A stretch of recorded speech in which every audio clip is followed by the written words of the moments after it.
አንቺ የማርቆስ ልጅ ናራይና መናማ የማዋይሻለኝ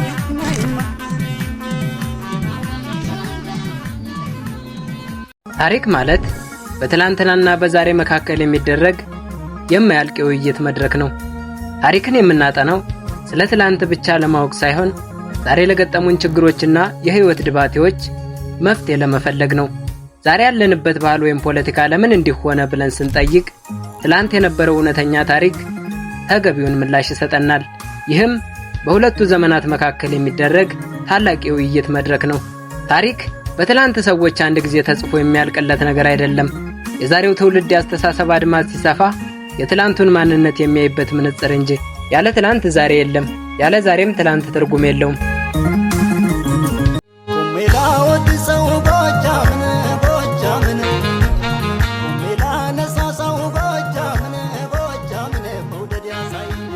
ከታላቁ የኢትዮጵያ አምባ ጮቄ ተራራ ግርጌ በጭጋግ በተከለሉ ሸለቆዎች መካከል የፍቅርና የጥበብ ምንጭ የሆነች አንዲት እንቁ ከተማ አለች፣ ደብረ ማርቆስ።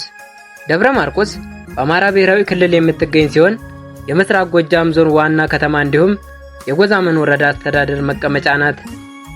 ደብረ ማርቆስ ከባህር ዳር ከተማ 254 ኪሎ ሜትር፣ ከመዲናችን አዲስ አበባ ደግሞ 304 ኪሎ ሜትር ርቀት ላይ ትገኛለች። በ1845 ዓመተ ምህረት በደጃዝማች ጎሹ ዘመን በገጠር መንደርነት ተጀምራ በደጃዝማች ተድላ ጓሉ ዘመን ደግሞ ወደ ከተማነት እንዳደገች ይነገራል። የበፊቷ መንቆረር የአሁኗ ደብረ ማርቆስ ከተማ። በአፈ ታሪክ እንደሚነገረው የከተማዋ ስያሜ መነሻው አካባቢውን በርስትነት ያስተዳድሩ በነበሩት ሳረን በተባሉ ባላባት ልጆች በአንደኛው ስም መንቆረር እንደተባለች ይነገራል። መንቆረር የሚለው ስያሜ ወደ ደብረ ማርቆስ የተቀየረው ደግሞ በንጉሥ ተክለ ሃይማኖት ዘመነ ግዛት እንደሆነ ይነገራል። ይህም አጼ ዮሐንስ በ1873 ዓመተ ምህረት ከነበሯቸው 4 ጽላቶች መካከል የቅዱስ ሚካኤልን ለራሳቸው በማስቀረት የቅዱስ ጊዮርጊስን ለንጉሥ ምኒልክ፣ የቅድስት ማርያምን ለአማራ ሳይንትና የቅዱስ ማርቆስን ለንጉሥ ተክለ ሃይማኖት ከመስጠታቸው ጋር እንደሚገናኝ ታሪክ ያስረዳናል። ንጉሥ ተክለ ሃይማኖት ከንጉሠ ነገሥቱ የተሰጣቸውን ጽላት በደብረ ፀሐይ ቅዱስ ማርቆስ ቤተክርስቲያን መንቆረር እንዲተከል አደረጉ። ቤተክርስቲያኑ መልዕልተ አድባር ደብረ ማርቆስ ተብሎ እንዲሰየም በመወሰን ሕዝቡ አዲሱን የከተማ ስያሜ እንዲቀበል በአዋጅ አስነገሩ። ከአዋጁ በኋላ የከተማዋና አካባቢው ስያሜ ቀስ በቀስ ደብረ ማርቆስ በሚል ስም ተተካ። ጥንታዊቷ መንቆረር የአሁኗ ደብረ ማርቆስ ከተማ የ170 ዓመት ዕድሜ ባለጸጋና በዘመናት መካከል በርካታ ማህበራዊ፣ ኢኮኖሚያዊ፣ ፖለቲካዊና ባህላዊ ሁነቶችን ያስተናገደች አንጋፋ ከተማ ናት። በ1845 ዓመተ ምህረት በደጃዝማች ተድላ ጓሉ የተቆረቆረችው ውብ ከተማ ለ29 ዓመታት ያክል መንቆረር በሚል ስያሜ ስትጠራ የቆየች ቢሆንም በጎጃሙ ገዢ ንጉሥ ተክለ ሃይማኖት መልካም ፈቃድና በሕዝቦቿ ይሁንታ አማካኝነት ከ1874 ዓመተ ምህረት ጀምሮ ደብረ ማርቆስ በመባል 141 ዓመታትን አሳልፋለች። በተጨማሪም የጎጃም ጠቅላይ ግዛት መናገሻም ሆና አገልግላለች። ውቢቷ ደብረ ማርቆስ ከአባይ ሸለቆ በቅርብ ርቀት ላይ እንደመገኘቷ መጠን የበርካታ ማዕድናትና ኢንቨስትመንት መዳረሻ ከተማ የመሆኗ ጉዳይ ከጊዜ ወደ ጊዜ እውን እየሆነ መጥቷል። ከምስራቅ አፍሪካ የውሃ ማማ ጮቄ ተራራ ግርጌ እየፈካች የመጣች ሙሽራ ናትም ይሏታል። አስደሳቹና ማራኪው ጮቄ ቢቡኝ ወረዳ ውስጥ ከሚገኙ ተፈጥሯዊ ቱሪስት መስህቦች መካከል አንዱና ዋነኛው ሲሆን ወረዳዋ በስፋት የምትታወቅበት አስደናቂና ከፍተኛ የሆነ ተራራማ ቦታ ነው።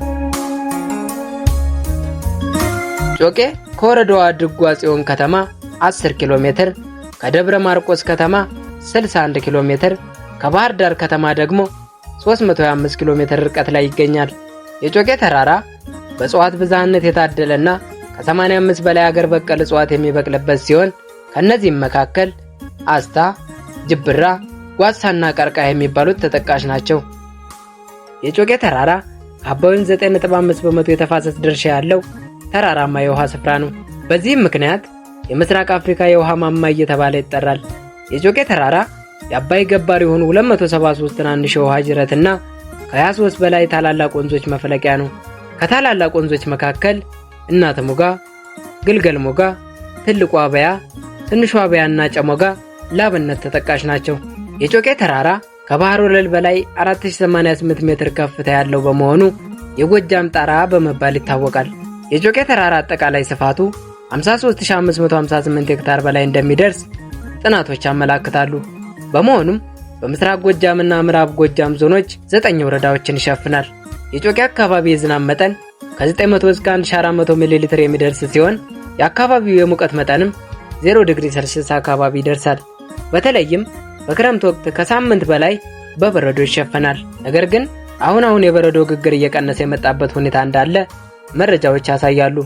የጮቄ አካባቢ የመሬት አቀማመጥ 86 ከመቶ ተራራማ፣ 1.5 ከመቶ ሸለቋማና 12.5 ከመቶ ሜዳማ እንደሆነ መረጃዎች ያመለክታሉ። በተስማሚ አየር ንብረቷና በህዝቦቿ ማህበራዊ መስተጋብር የበርካቶችን ቀልብ እየሳበች የመጣችው ደብረ ማርቆስ በብዙዎች ዘንድ የተስፋዋ ከተማ እስከመባል ደርሳለች። ውቢቷ ደብረ ማርቆስ ከባህሏ ጋር ያልተፋታች፣ ህዝቦቿ በፍቅር፣ በመቻቻል፣ በመተሳሰብ፣ በወንድማማችነትና በአብሮነት የሚኖሩባት እንግዳ ተቀባይ ከተማ ናት።